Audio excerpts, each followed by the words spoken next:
Welcome, everybody. This is Andrew Shapiro from Broadscale Group. Really delighted to have our special guest, Jigar Shah from the Department of Energy's Loan Guarantee Program with us here today to speak to our corporate network. Jigar, I'm going to start with some history because we were talking a little bit before in the proverbial digital green room. You and I have known each other for a long time. And I was looking it up this morning, because I remember the first time you and I met, you were still at BP Solar. Yeah. So it was even before SunEdison, before all the other things you've done. So that's close to 20 years, my friend. So it's really wonderful to see you. And it would be great to hear you start by just talking a little bit about the journey that you've had personally, from BP Solar to starting SunEdison. What an incredible journey that was. Then onto the carbon war room, where you were, an incredible global thought leader, working to mobilize folks, and frankly, the messaging, which is still the messaging you're articulating today, which is that the climate crisis is a huge opportunity for wealth creation, for job creation, for economic opportunity for all. And then from there, obviously, to generate capital, where you guys have built an incredible business, really helping to propel the energy transition with much needed capital. And then now on to a really pivotal role in the federal government, being a catalyst of innovation. So let me start with, some reflections on your part. How did you get here? And what have you learned along the way that's informing what you're doing today? Well, I can say that it was not a pre-planned journey. So I certainly understand that it sort of looks that way sometimes, but it was sort of done one step at a time. I think that, like, fundamentally what drives me is a desire to understand why something that is seemingly a good idea, a good technology, or a good approach is not scaling, right? Why is commercialization of that technology, concept, whatever it is, so difficult, right? And that's the way my brain is wired, is to ask a bunch of questions around what model are they serving? Like, who are the incumbents, right? What are the regulatory structures? Like, what are the barriers, right, to deployment, right? And I think that, obviously solar was my first love in that whole thought experiment. And at the core, what I found was that we had a whole bunch of people on the phone for a year wanting to buy a solar system. And then in the end, their fixed budget got shifted, right? Like something, they had a car that died that they needed to replace, or like a barn they had to replace, or whatever it was. And the money they had allocated for solar, like, just evaporated into another part of the CapEx budget, right? And so you're like, hey, how do I do third-party finance so that I'm not subject to their CapEx budget, right? And, so that led me onto a journey of, doing that. And you and I both know that when I started SunEdison in 2003, I went to all of those former Clinton DOE people who had funds, and they said, solar's too risky. I don't think this is going to work. And I had 20-year PPAs with Whole Foods, Staples, and IKEA at the time, right? And so then you think, what causes someone to say that? I mean, that clearly wasn't an informed view given what's happened to solar financing in the past 20 years, right? But it's just, do I want to do the fundamental analysis myself? No, and I don't have 5 friends who've done it already. So it's pretty easy for me just to say no, right? And I think that when you see the success we had at SunEdison and then went to the carbon war room, the question was, why aren't people doing it any other place, right? And the sphere that we had the most influence in the carbon war room was shipping, where you had tons of technologies that were, able to reduce fuel consumption. And what we learned there was that the ship owners don't pay for the fuel cost, right? Ships are chartered like a U-Haul. You pay $29.95 a day, and then Walmart also pays for the fuel.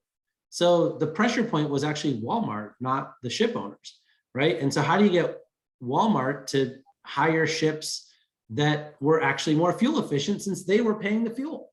And when we presented it to Walmart, they were like, well, crap, we didn't realize this. And so they started using our data, and we shifted 3% of global shipping traffic with our data. right? From dirty ships to clean ships, right? And so you start to realize that in each sector, there's a process. There isn't an answer. There isn't like, there's this renewable portfolio standard can be used for all 23 sectors. No, that was the right policy for electricity. What's the right policy for hydrogen or for CCS or whatever it is?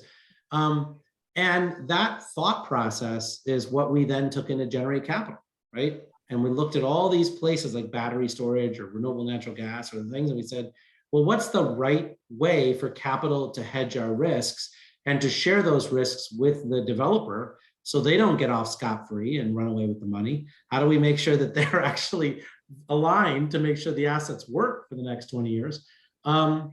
And, you know, at some point, what I realized when I got the call, frankly, from the transition team around whether I would take this job, I was like, of course not, right? This program's like completely dead, hasn't worked in 10 years. Why would I throw away my career on this program? And, you know, at some point you start thinking, why don't I ever care about what the government's going to do?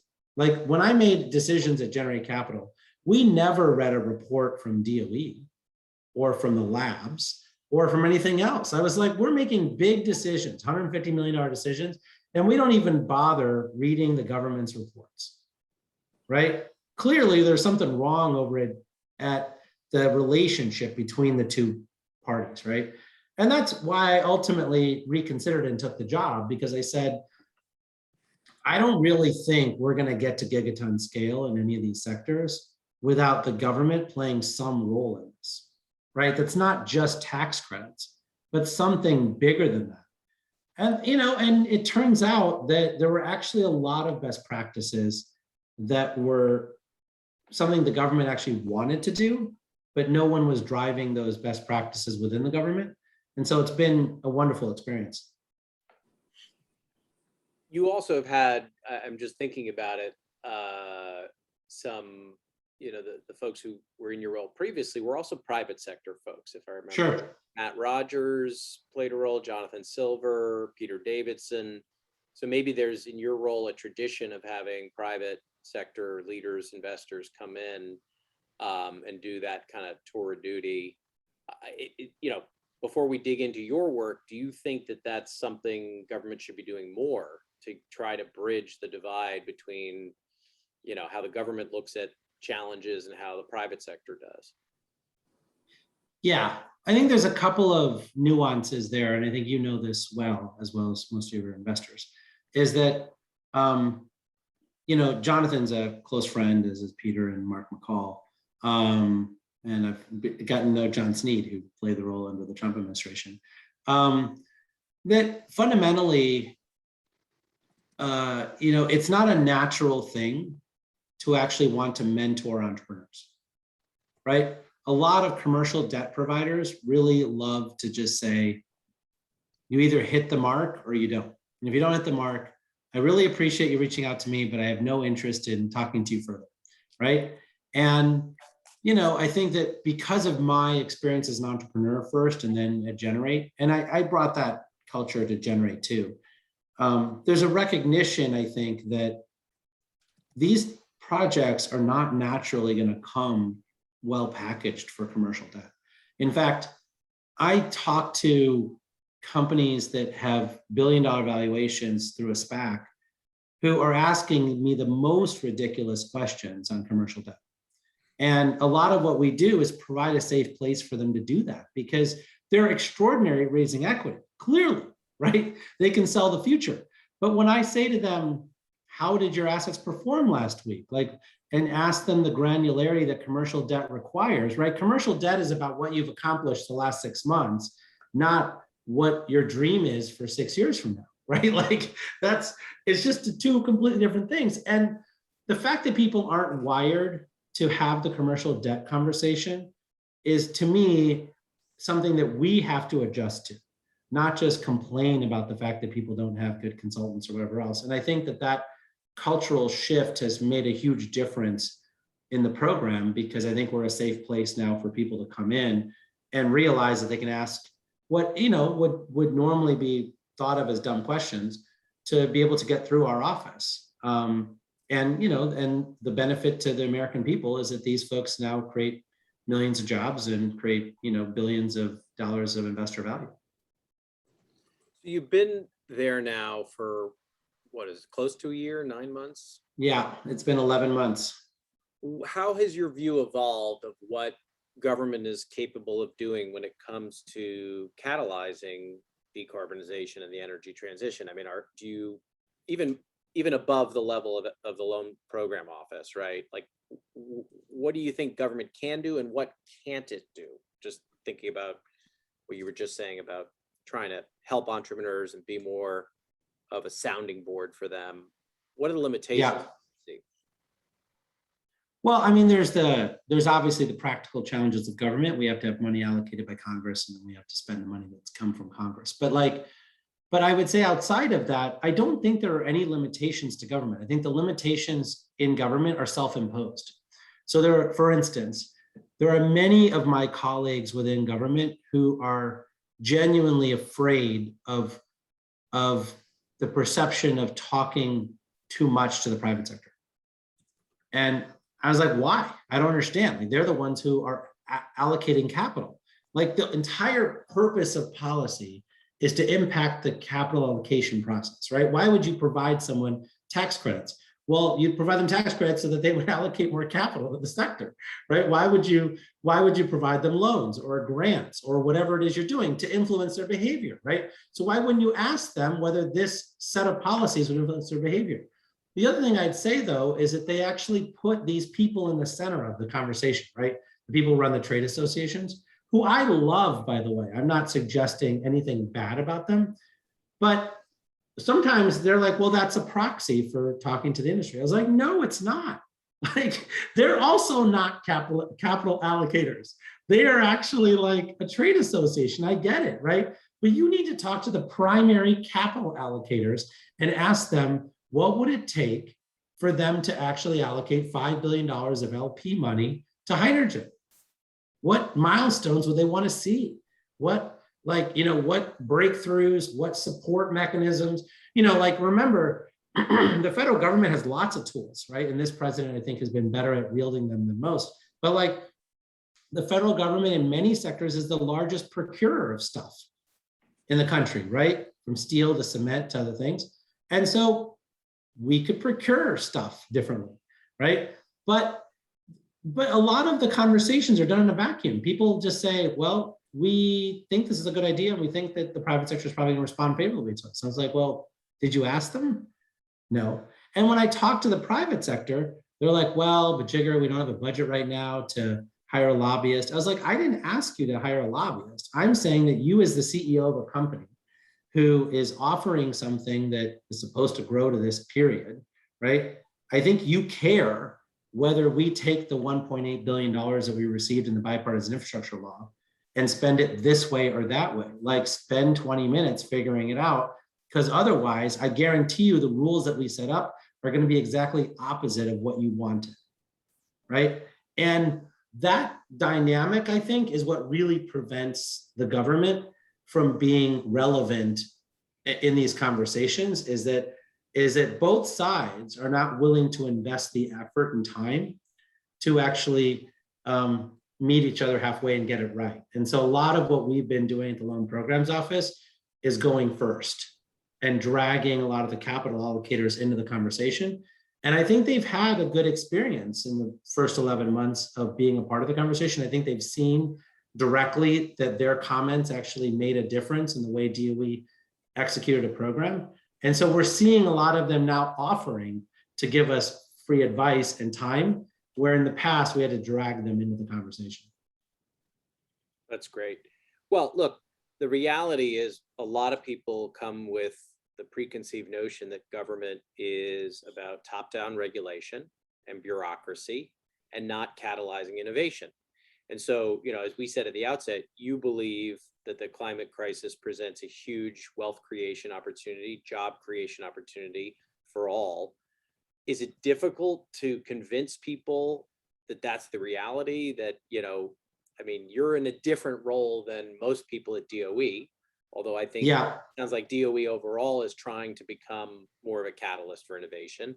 You and I have talked about Yeah. work that Vanessa Chan's doing. I'm sure there are many other people who are trying to, how do we take the best ideas out of the labs? How do we, at every stage of capital formation and entrepreneurship, encourage, be a wind at the back of innovation rather than a force stifling it. Yeah, I mean, look, part of the reason I took the job is because, Secretary Granholm has been using those words for years as well. So she clearly believes it. And the president also uses those words as well. And so when the president and the secretary use those words, well, then it's pretty easy for me to do my job, right? So when I call somebody at HUD or DOT or, FERC or other places, and we talk about climate wealth and how we align government regulation or incentives to more capital formation, like I don't get any pushback. Now, what I do get is a lot of folks who say, look, Jigar, like I'm super talented, right? I mean, I'm a 20-year veteran of the government. I've got all these things, but I don't understand half of what you just said, right? And so there's a lot of work that we have to do to help our colleagues actually understand what that means, right? And how those tools work and what the private sector is solving for and why it's not nefarious for the government to want more capital formation. And, like a lot of this is just mentorship, right? And time and effort that we have to put in. I think people have gotten the message from the president and the secretary, but, in terms of changing the way that they've done things for 20 years in a different way, it requires an investment of time into that relationship. And, I mean, that's no different, by the way, than how much time I had to spend on getting Wells Fargo to like do the first deal, right? Or the amount of time I had to spend. I spent 3.5 years with UPS to convince them putting solar on their roof made sense, right? I mean, and so I think the government's not any different than the large Fortune 500s and how long it took them to get to these conclusions. Great. So now let's jump into, LPO, what you're doing. Folks may or may not be that familiar with it because we've got American companies and we've got European companies.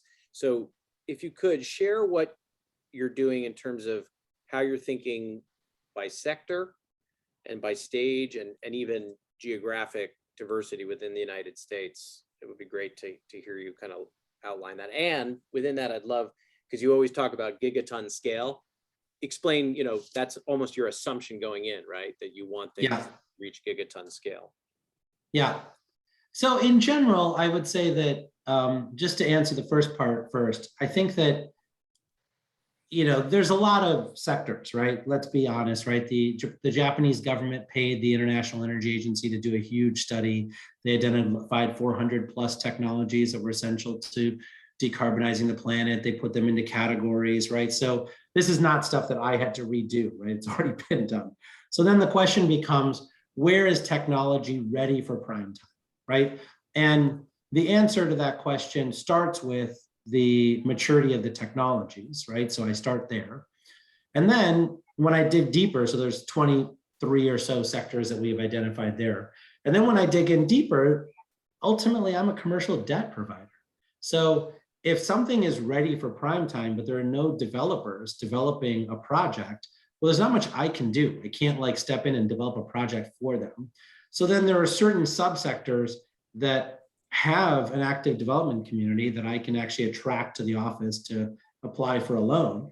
And there's others that I wish had a bunch of developers, but they don't, right? Like things like low impact hydro or advanced geothermal, or, some of those sectors, I think I've gotten, a couple $100 million worth of applications in there. Whereas I've gotten $10 billion of applications in for sustainable aviation fuels or battery storage gigafactories or nuclear power. I've gotten $9 billion worth of applications in transmission lines, right? And so there are certain areas where developers are active and there's certain areas where they're not. And then when they're not, like we certainly go in and mentor those entrepreneurs and say, hey, if you follow this checklist, we'll probably qualify for our office. And then they've got a 2-year effort underway to figure that out. We also share those results with our colleagues, right? So for instance, the hydropower office got $500 million worth of rebate money out of the bipartisan infrastructure legislation. And the Hydro Association basically said, hey, we'd love for you to do 50-50 cost share for hydro. And I was like, well, is that really what they need? And they're like, what do you mean? I'm like, my understanding is the biggest problem with hydro is that they don't provide development capital returns, right? That like the $200,000 is the hard part for hydro, because you're going to get a 6% return on those development capital risks. And why would you get a 6% return on that kind of risk? So if we put a 50-50 cost share on development capital, well, now we can increase the returns to the private sector to 20+% on that. Because once a hydro dam is ready to construct, getting 5% money is not that hard. I mean, OPG owns what, like Google Creek and Cube Hydro. So like, they don't mind owning a bunch of hydro dams. They just don't want to put in the development capital, right? And so part of this is trying to feed back from LPO and the conversations we're having with the private sector back into the applied offices so that they're investing the money to be able to get more deal flow and more deployment later. And then on the gigaton side, I think that ultimately what we're trying to figure out is how to make sure we're relevant, right? You can imagine there are people who are trying to game the process and say, well, I technically qualify in innovation in this particular category of greenhouse gas emissions. And I'm like, yeah, you do, but like, so what? Like, I don't see how this loan, if I did it, would be relevant. Like maybe you could pay us back. I get it, right? Like, so you meet the reasonable prospect of repayment, but you're not actually going to save a bunch of carbon dioxide or greenhouse gas emissions. You're going to maybe, you'll do a nice $2 billion business and you'll do this thing, but it's not going to get there, right? And if it's not going to get there, then why are we spending our precious resources on that, right? Like that's. So that's fascinating. Is there in the law like a set criteria or a set of standards you use to judge the carbon impact of a loan to make sure that it fits within your area?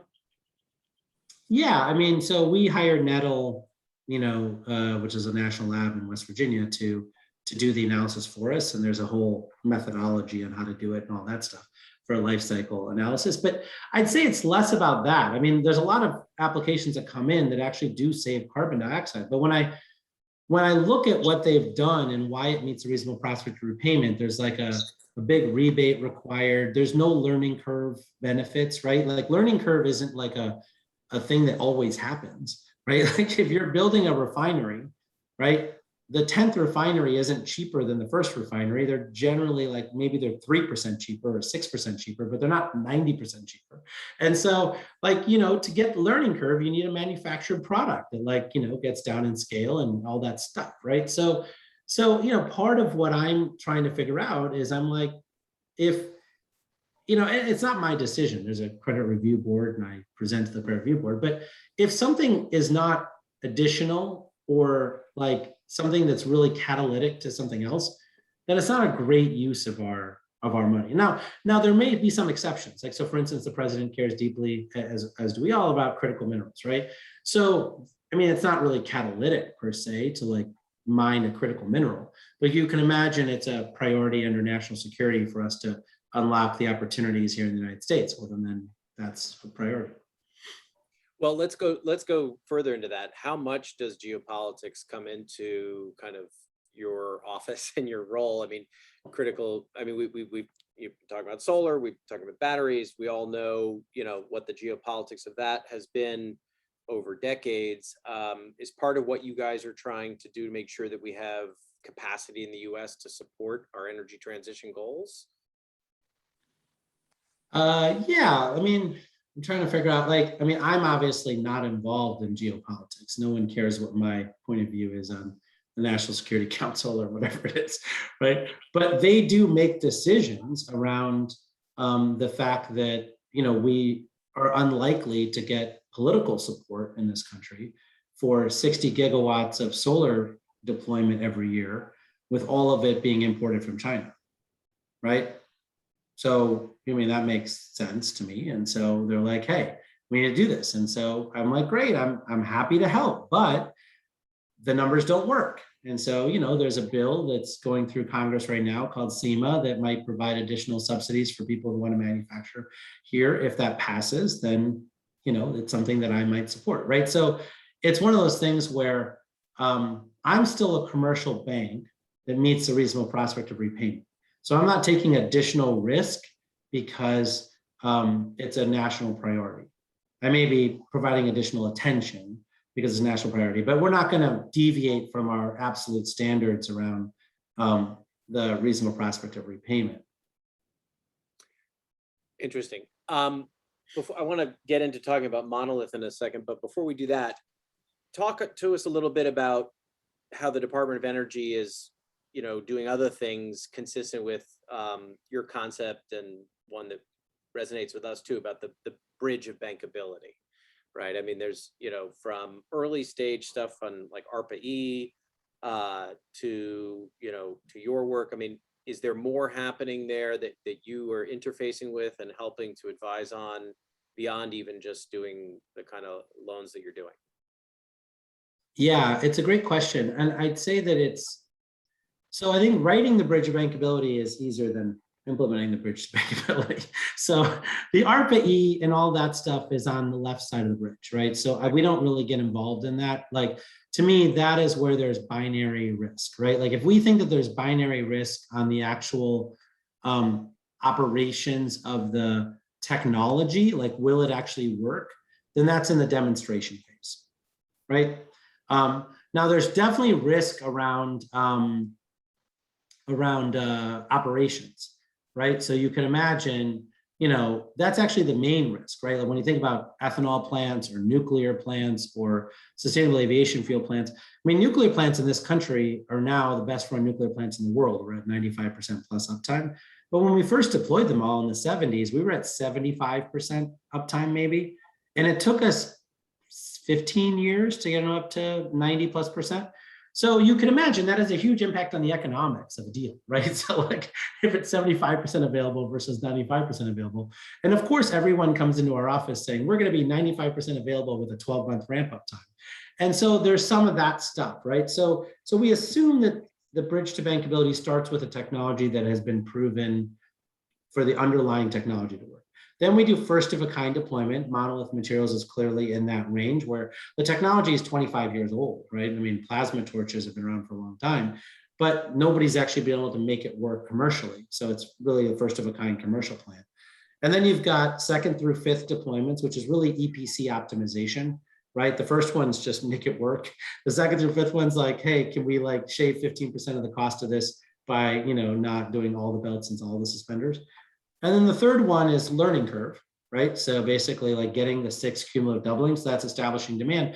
And the US has a way to do that. There's 10 states in the country, different states depending on the topic, but that are willing to pass mandates, right? So like California, New York, and New Jersey are passing green cement mandates now. And so that establishes demand and then establishes scale, right? And then the fourth one, which I think we overlook, is really around securitization, right? Getting Wall Street banks to care. Right. And a lot of them, like even I would say even in 2016, Wall Street banks didn't really care about renewable energy. It wasn't until 2019 that they were really packaging up the product and getting to 2.5% cost of capital. Right. And it is what it is, but that we have a role there too.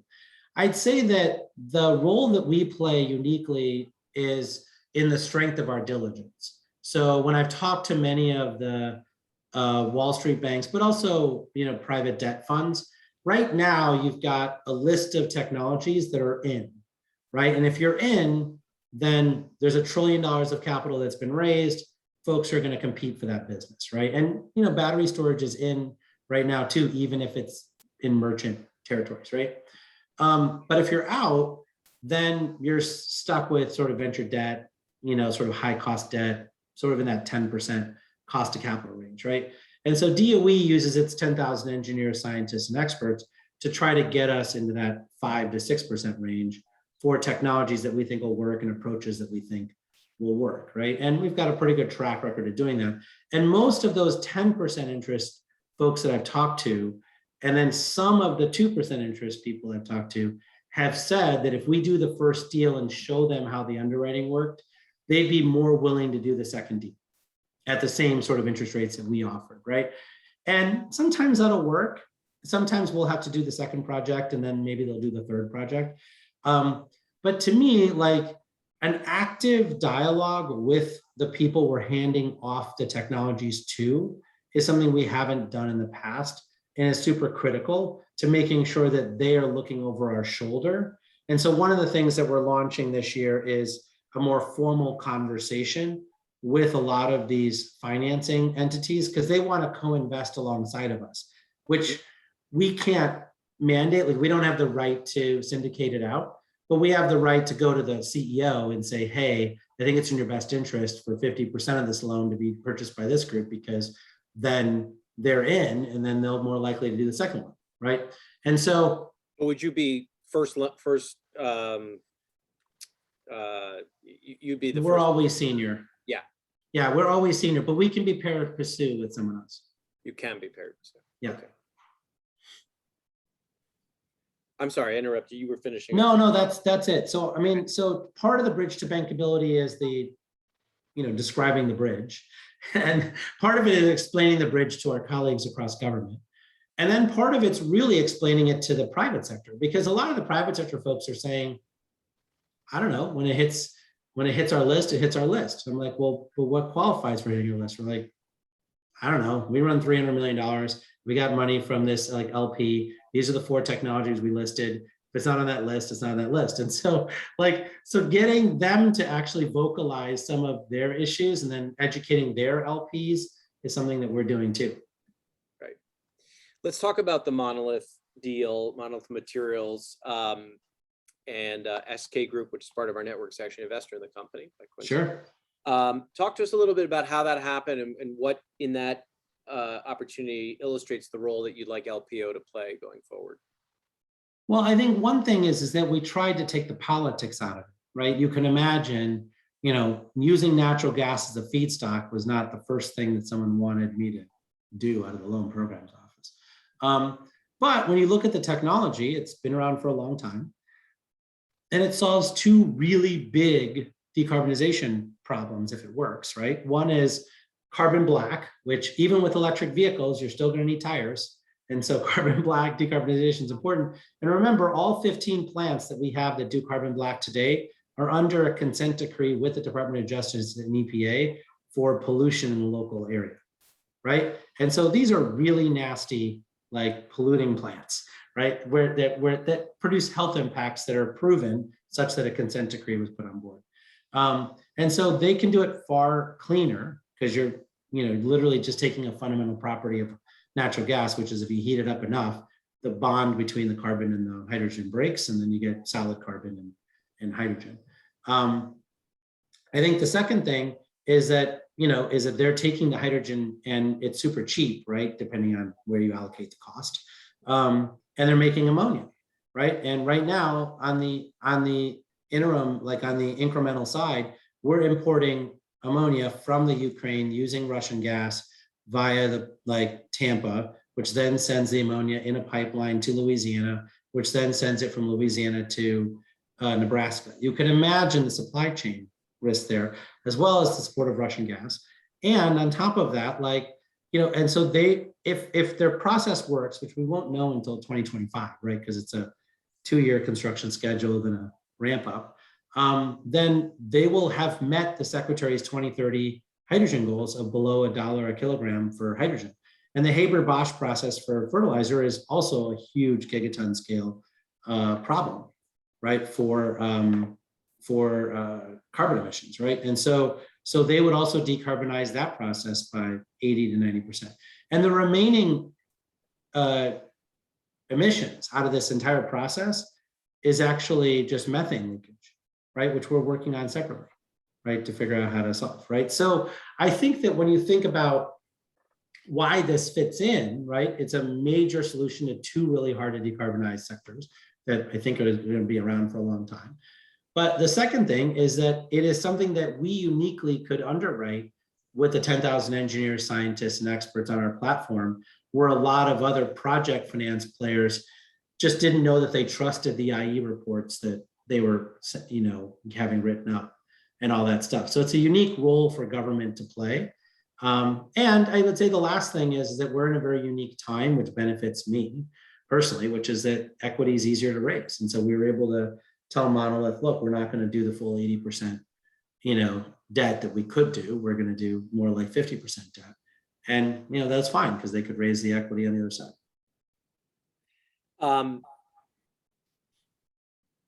Before I go to the next question, I want to just remind folks, we've got another 10 minutes or so. Please feel free to jump in with questions, put them in the chat, raise a hand, butt in, whatever you want. Speaking of, these projects, Jigar, is there still, I'm curious to get your kind of, again, bigger picture take on the political polarization in our system today in Washington, and what you see the outlook is for bipartisanship on climate and energy transition issues. We actually had a great session a few months ago with Van Jones, who was talking to us about, how important he believes crossing political divides now is.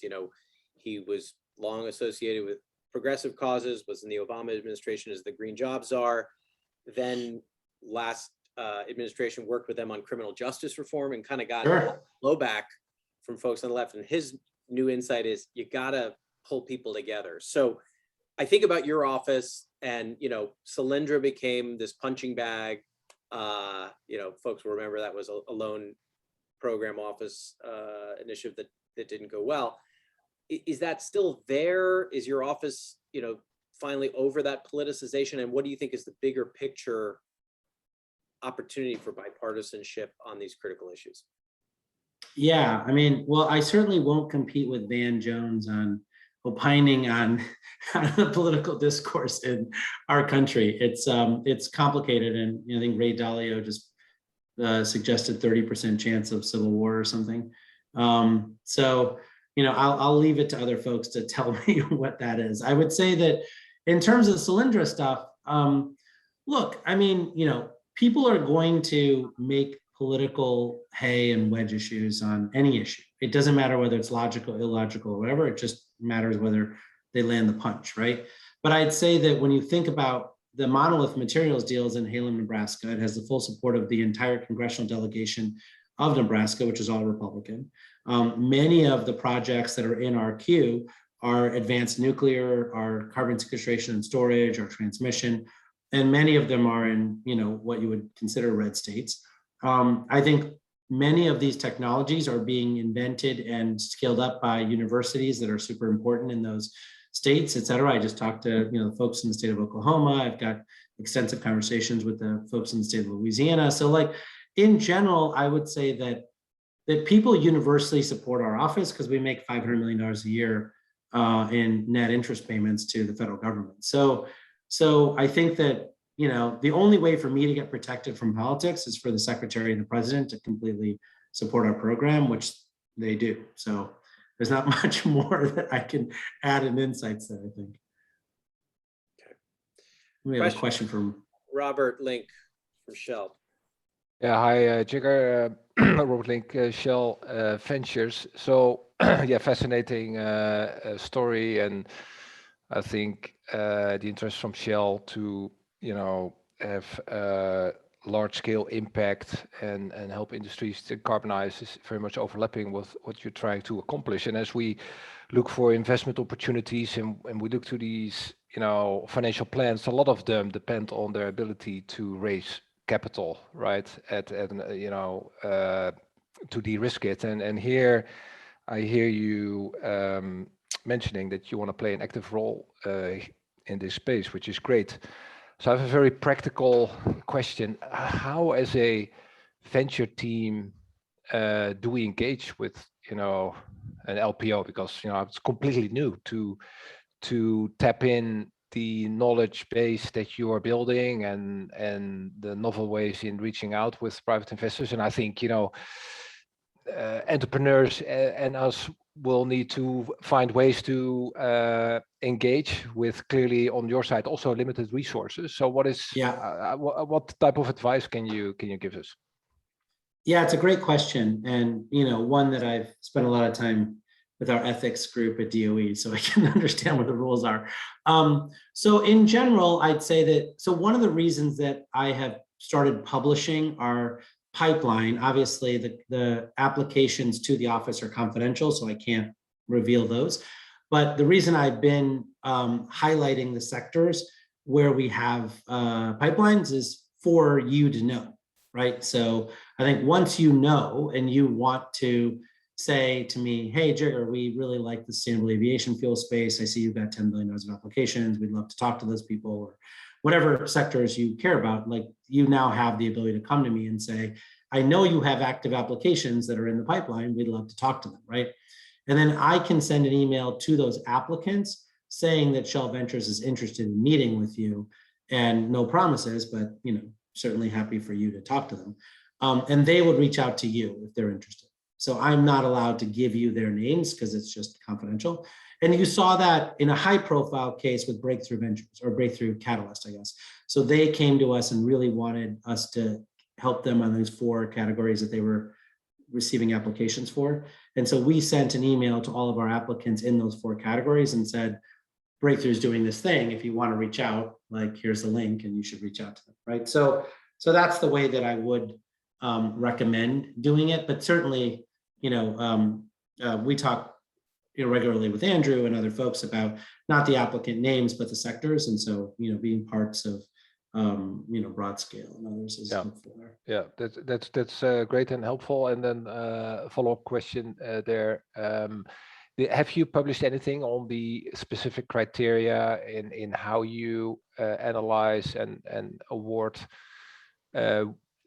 within the segments that you allocate capital? Or Yeah, is it very, so the money is fairly broad. And so we have some categories, right? We have an allocation for nuclear, fossil, renewable energy, and efficient energy. And then the ATVM program, which is electric vehicles and battery manufacturing and critical minerals. And so once you get below those categories, the money is fungible between all the sectors. So we haven't allocated a certain amount for biofuels versus hydrogen versus something else, right? They're all fungible. And then in terms of the specifics of everything's on our website, but the specifics is not that hard. The technology needs to demonstrate greenhouse gas emission savings and innovation. So it can't be a technology that's been well proven and commercialized for 10 years and someone's just trying to get 27 basis points lower cost of capital from us. And so those are the only real criteria. Once you get beyond that criteria, then it really is a traditional commercial banking process. So we need a 50 to 80 page SIM, a full data room, a financial model. We spend about $1.5 million per project on due diligence, right, with third parties. Our average loan size is 840 million or so. And then our median loan size is 532, just because the average is skewed a little bit by large loans. So these are big loans, right? So paying $1.5 million for the cost to underwrite them isn't really a big drag on the interest rate or anything like that. So, but it's a very traditional commercial bank process. It just, the qualifications are this greenhouse gas emissions on the innovation side. Great. Great, thank you. And we can certainly connect anybody who wants to speak to Jigar and his team following. Other questions coming in? Aditya, I think your question actually was just answered because we were talking about the proportional amounts of allocations.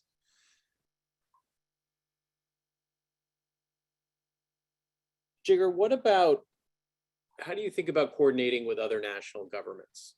Are there programs like this that you've learned of, in the European countries or in Asia or elsewhere? And is this a model you think that other governments should pick up? Well, I think other governments have picked it up from the success of our 2009 vintage, right? I think the European Investment Bank and others started really leaning in hard after that 2009 to 2011 period. I think we went dormant for 10 years for a variety of reasons, but I think that, as the secretary suggested in her confirmation hearing, like, she was going to bring the program back, and so I think we're back in business. But I think that I certainly talked to my counterparts in Canada. I've talked to my counterparts in Europe. Talked to my counterparts at the Asian Development Bank. So there are certainly a lot of players out there who are looking to collaborate with us. And I think the bigger thing that I'm doing is, I attracted some really extraordinary talent into the office, and I've got them, like, one guy's ran a $14.9 $1 billion loan fund for GIC. Another one, co-led the mortgage, backed securities desk at Goldman. And so, so a lot of what I'm doing now is writing up all of our processes and risk management process and all that stuff, and getting that concurred with by Treasury and OMB and White House, et cetera. And a lot of those documents, once finalized, are things that the other national governments are interested in reading, because they want to see how we manage risk across a portfolio, while still taking a lot of risk on each individual deal. Because you can imagine, like, without that impetus, you could imagine folks just becoming more and more conservative over time. And so how do you stay on the leading edge? So we're really helping that next crop of entrepreneurs reach commercialization, as opposed to getting back on our heels and just helping the large corporates that might have a balance sheet that, can make the loan approval process easy. Great. And then I think my last question, and then we're going to move on. Tell us, what's your state of optimism right now, where we are post-COP, with all the new capital that's coming into climate tech and energy transition? I know you've had your view of what you're doing in the federal government, but as someone who's been such a thought leader for so long, how are you feeling about where we're at? I mean, look, I'm always positive, just because Lord knows, like, there's lots of reasons to be negative. But I think that everyone needs to spend a little bit more time understanding how they can get closer to being part of the solution. I think in general, like, I'll give you an example. When we announced the really big numbers at COP around all the money that had been allocated to climate solutions, I think the next day, Jamie Dimon went on stage and said, "Oh, and by the way, it's all of your faults that we can't put the money out the door because you're not giving us enough projects to finance." Right? I don't know if that was helpful. And it certainly didn't indicate that he was moving towards a more productive role in the conversation. The question becomes, like, what is the right pathway for commercial banks to play? My sense is the answer is that we should avoid all the largest commercial banks and work instead with, Live Oak and Celtic and Huntington and PNC and some of the smaller ones who want to be leading edge providers. And then once they've done 500 million, then you go to these guys who do 2 billion, and then you go to these guys who do 50 billion. And that's totally fine. And Jamie could have said that, but he didn't say that. He instead said, it's all your fault because you guys don't send us enough deal flow to finance. And that's why we might miss the $2.5 trillion number by the end of the decade.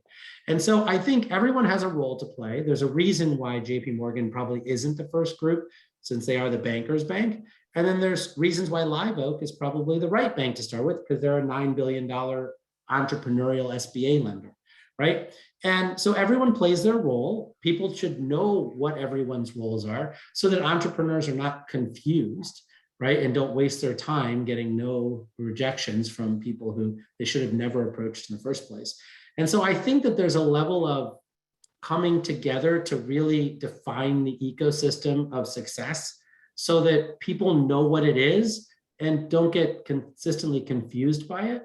And I think that would make money for everyone across the chain, right? And so I would say that I'm optimistic that we can achieve that we can get these things lined up so that commercialization can happen faster and more efficiently, and that we don't waste time beating up this corporation or that corporation, but instead say, look, this is what they care about. Let's focus on what they care about and actually help them commercialize technologies in that part, as opposed to saying, why are they not caring about my sector? It is what it is. There's another corporation over here that cares about your sector.